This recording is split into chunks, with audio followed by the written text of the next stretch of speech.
Assalamualaikum warahmatullahi wabarakatuh. Now I'm Joanna Har. Today I want to sharing with you about the speech function, politeness, and cross cultural communication. Jadi aku di sini ingin berbagi dengan teman-teman tentang speech fungsinya dan juga kesopanan dalam kebudayaan komunikasi silang daerah. Nah, we do all the different ways to speak children, all the student, employee, or vice person. Jadi kita semua itu memiliki cara yang berbeda untuk bicara anak-anak, untuk orang yang lebih tua, untuk murid, untuk pegawai ataupun untuk office person. Jadi kenapa kita harus memilih bagaimana cara kita berbicara? Salah satu alasannya adalah karena tentang kesopanan.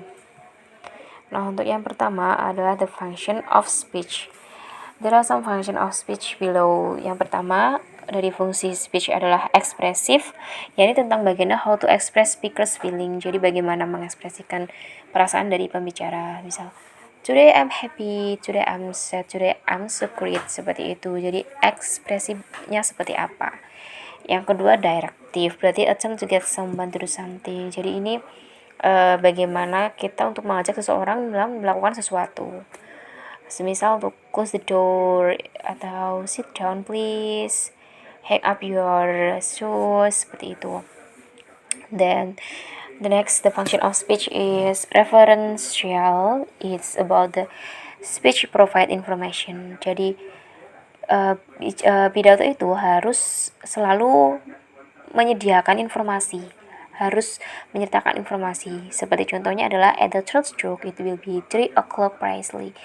Jadi dalam pidato itu harus menyertakan informasi. Contohnya adalah di jam ketiga stroke it will be 3 o'clock precisely. Stroke akan precisely di jam 3, seperti itu ya. Atau misalkan informasi yang lainnya untuk Indonesia memiliki dua iklim disebut sebagai negara tropis karena memiliki dua iklim, yakni kemarau dan penghujan, seperti itu. Yang keempat, fungsi dari pidato adalah metalinguistik, di mana comment on language itself. Jadi mengomentari suatu bahasa itu sendiri. Contohnya adalah hegemony is not a common word, begitu. Atau kalau dalam Java kita bisa mengomentari misal chroma alus is the best language, seperti itu. Jadi chroma alus adalah the best language strata in Java, seperti itu. Lanjut ke fungsi yang selanjutnya untuk pidato adalah poetic, yakni fokus on aesthetic feature of language. Jadi poetik ini fokus pada bahasa-bahasa yang estetik atau bahasa-bahasa yang memiliki keindahan.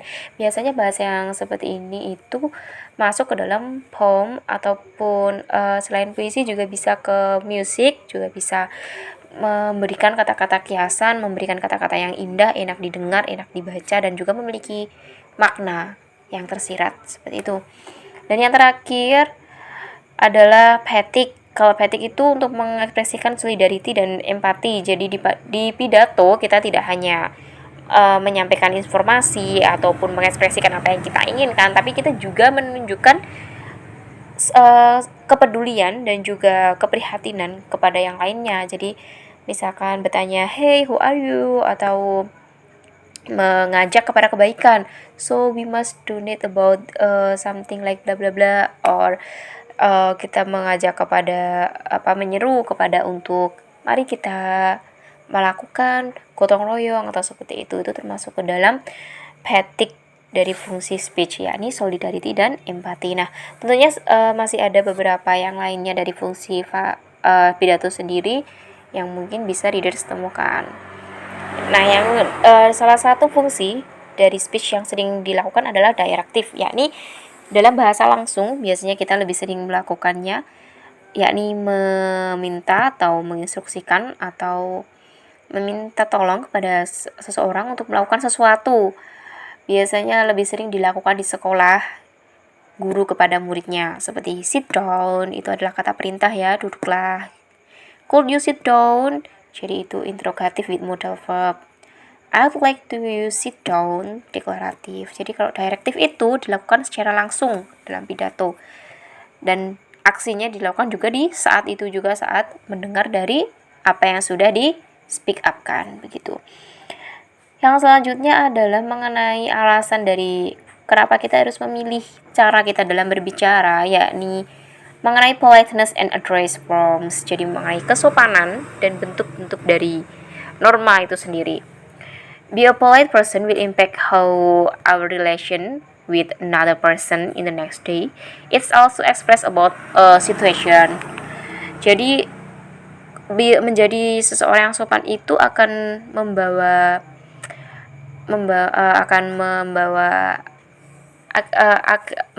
akibat atau efek ke depannya mengenai hubungan kita dengan seseorang, dan juga cara kita berbicara dengan seseorang menunjukkan, mengekspresikan tentang bagaimana situasi saat itu. Semisalkan pegawai bicara dengan bosnya, tentunya dia tidak hanya akan memanggil tag name bosnya, memanggil name bosnya saja, namun juga dengan tag gelar dan sebagainya, atau menggunakan special name, nama spesial untuk orang-orang terdekat, untuk keluarga atau our best friends, seperti itu. Jadi itu akan menunjukkan kesopanan yang lebih daripada kita hanya sekedar memanggil nama. Di beberapa negara tentunya sudah memiliki grade sendiri untuk bahasa yang digunakan. Mengenai tingkat-tingkat kesopanan yang digunakan tentunya berbeda. Apabila dengan buruh, misalkan dengan buruh itu kesopanannya tentu berbeda. Nanti dengan di atasnya lagi ada bagian manajer, di atasnya lagi ada bagian CEO, itu berbeda lagi bagaimana cara dalam berbicara menyesuaikan dengan tingkatannya dan juga situasi yang ada. Nah, di Java sendiri, di Jawa, orang-orang Jawa sendiri sudah memiliki grade untuk language that they use in the daily. Biasanya kita menyebut itu ngoko halus dan juga kromo andap. Itu untuk di Jawa. Kalau ngoko berarti digunakan in the person that has a same grade or in the same old. Jadi digunakan dengan mereka yang memiliki derajat sama dan juga atau dengan mereka yang sebaya, memiliki umur yang sama. Yang kedua, ngoko alus, it used for someone that has some difference but it's not too much of different that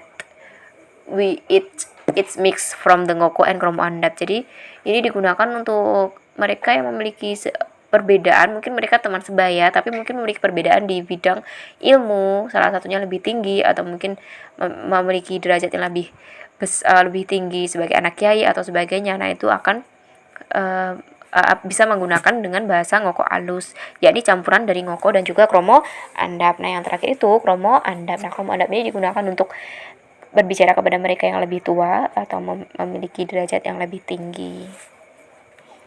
And the last is about linguistic politeness in different cultures. Jadi bagaimana dengan mereka yang memiliki kultur berbeda dalam membicarakan kesopanan dalam linguistik. Tentunya every country sure has their own politeness in speech. Jadi setiap negara tentunya memiliki aturan sendiri tentang bagaimana pidato yang sopan. Some people tentunya menemukan beberapa kesulitan apabila dia berada di daerah yang baru, misalkan mengalami perpindahan dari daerah satu ke daerah yang lainnya, tentunya akan mengalami kesulitan bagaimana menyesuaikan cara bicaranya yang sesuai dengan orang-orang setempat gitu. Contohnya apabila ada people Java, orang yang Java pindah di Kalimantan, itu akan memiliki ekspresi yang berbeda dengan orang yang di sana, dan tentunya orang Java itu sendiri akan membutuhkan lebih banyak waktu untuk mempelajari bagaimana the expression, intonation, or the body language in the speaking in the Kalimantan, like that. In this communication, also the Java people not only learning about how to speak in the Kalimantan person, tidak hanya mempelajari tentang bagaimana orang-orang Kalimantan bicara, tapi juga dia harus lebih mempelajari lebih dalam lagi tentang bagaimana orang-orang Kalimantan dalam memfigurasikan bahasa mereka. Jadi bagaimana orang-orang Kalimantan membahasakan, mengkiaskan apa yang ingin mereka sampaikan. Nah, ini akan lebih sulit lagi dipelajari untuk orang-orang mereka yang mengalami different cultures atau mengalami cross cultures begitu. Nah, itulah tadi tentang bahasan mengenai politeness, speech, and the function. Semoga bisa bermanfaat untuk viewers. Jika memiliki pertanyaan ataupun komen, silakan.